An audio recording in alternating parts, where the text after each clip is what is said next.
sixth graders, this lesson is on graphing points from a table onto a coordinate plane. Please make sure that you have the notes template downloaded from the folder in Schoology onto Notability so that you are able to split screen this video with the notes and you're able to take notes right onto the template as you go through this video lesson. Our learning target is being able to understand the parts of a table and being able to use data from a table to plot points in a coordinate plane. So we are going to learn and work with ratio tables in this video lesson. So a ratio table looks something like this. Sometimes they look differently.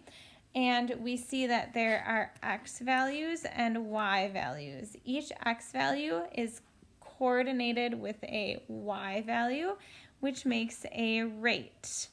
And we can see then that each rate, and it's split up as x and y values, then is written as ordered pairs, which we know what ordered pairs are from our last couple lessons. And then with our ordered pairs, also we know already how to graph our ordered pairs. So we use those ordered pairs to plot points. We connect our points, and therefore we are able to make a line and a graph to represent any situation given to us with rates and ratios. Okay, here's another example of a ratio table, ordered pairs, and a graph. So if we look at our situation, dinner service starts once the train is 250 miles away from Yonkers. So it's talking about a train that is traveling at a certain rate. So let's look at our ratio and look at the different rates that are given to us. So we can see that after 2 hours, the train has traveled 100 miles. So hours is going to be our x, miles is going to be our y, because miles depends on how many hours has traveled. So if I go down here, my rate is 100 miles for 2 hours. So let's look at this right here, and we could see if we've traveled for 10 hours, we have gone 500 miles. So we also have the rate 500 miles over 10 hours. I can see that 100 times 5 equals 500, 2 times 5 equals 10. So these are equivalent rates. So all of these rates in our table are equivalent. So if we look back at 2 and 100, the ordered pair then would be 2, 100, and then I can go to the graph and I can notice that this graph, so since hours is x, that means hours is on the bottom because that's my x-axis, miles is on the side because that's my y-axis, and then I can see my x-axis has intervals of 2. All graphs have different size intervals, so you have to make sure that you see how it is set up based on the situation. And if you're creating a graph, you want to make sure that you create intervals based on what works for your situation. So we start at the origin, we go over 2, we go up to 100, and I put my point there. Then I go for 200, so I go over 4, up to 200, put my point there.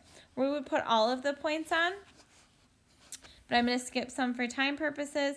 So then 10, 500, I'm going to go all the way to 10, up to 500, and you wouldn't do all these dots. I'm just doing them for so you can see what I'm doing. So then notice that my points all line up on this line. Normally you would be plotting your points and then drawing the line. There would be other points that would fall here. And then we take it and we draw our line in between. So now this line represents our rate, which we made into the ratio table. We made ordered pairs, and then we drew it into the line on the graph. So let's create one together. There is 1 cup of sugar for every 3 cups of flour in an oatmeal raisin cookie. We're going to create a ratio table that shows how much of each item would be needed when wanting to make more than 1 batch of cookies. So our rate is going to be 1 cup sugar to 3 cups flour. We know that if we double our recipe, so times 2, we would have 2 cups sugar, 6 cups flour. If we times it by 3, we would have 3 cups sugar, 9 cups flour. So we're going to put this into our table. So X is going to be sugar, Y is going to be flour. 1 cup sugar to 3 cups flour. 2 cups sugar to 6 cups flour, because I'm going to double it, so I'm going to times them both by 2. If I'm going to triple it, then it would be 1 times 3. 3 times 3 would be 9.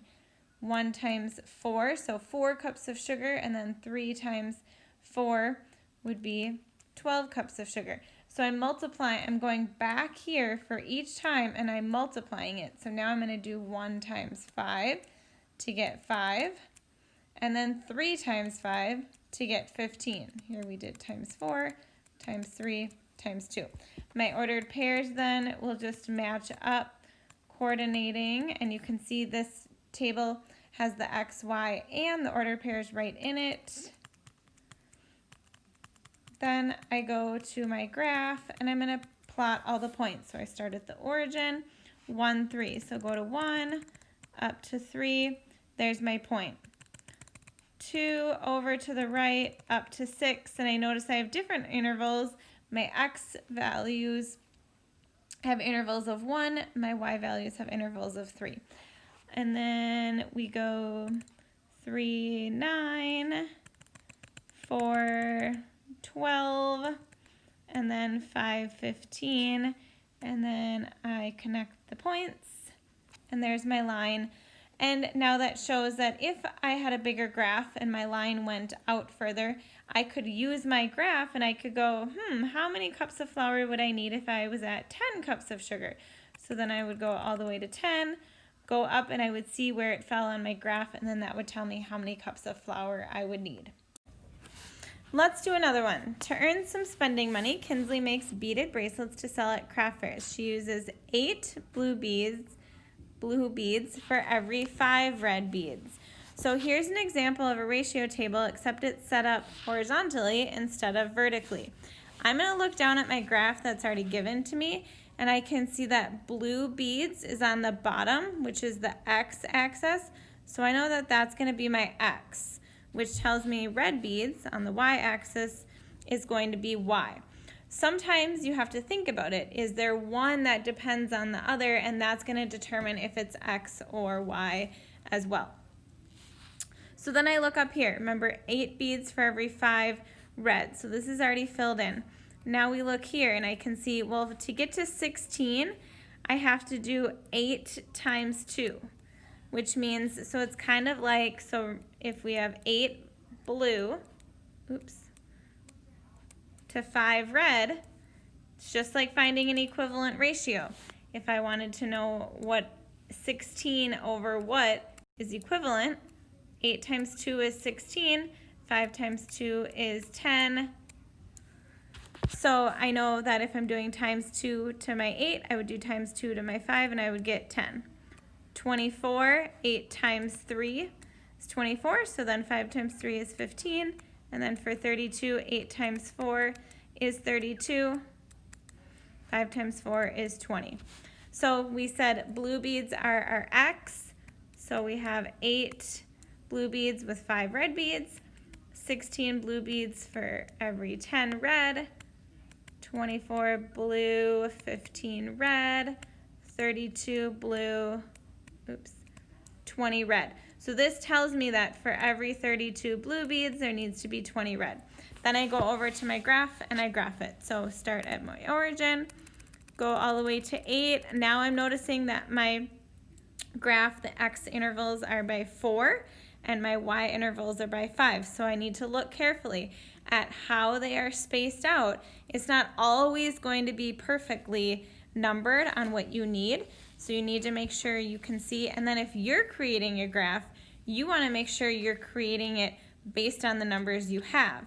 If I'm going all the way up to 32, 4s make sense, 2s make sense, maybe 5s make sense, but on our other graph, remember it went by hundreds, that wouldn't make sense because I need to get to numbers before 100. So we have 8, and then we go up to 5, and we draw our dot. And then I do 16 up to 10, draw my dot. Go all the way to 24, up to 15, and then 32, up to 20. So then I would have my line, connect my dots, and draw the line. So again, we have ratio, ordered pairs, and a line that goes with our ratio table. Okay, I want you to try this on your own. So pause this, fill in the table, ordered pairs, and graph right on your notes template, and then unpause and make changes and corrections if needed. So create a ratio table for the ratio 5 to 1 and plot the pairs of values. So 5 is going to be our x, 1 is going to be our y. So if x is 5, y is 1. So it's saying for every 5 x's, we have 1 y. If x is 10, y would be 2. If x is 15, y would be 3, 20, 4, and 25, 5. And I can see that 5 times 2 is 10, 1 times 2 is 2. 5 times 3 is 15, so then 1 times 3 gets me to 3. So notice that whatever I'm doing to get from here to the number, so times 2, times 3, times 4, times 5, I'm doing that on the other side as well. So then, oops, wrong eraser thing here. Anyways, okay, we're gonna write right over this. So my ordered pair is gonna be 5, 1. Here's gonna be 10, 2, 15, 3, 24, and 25, 5.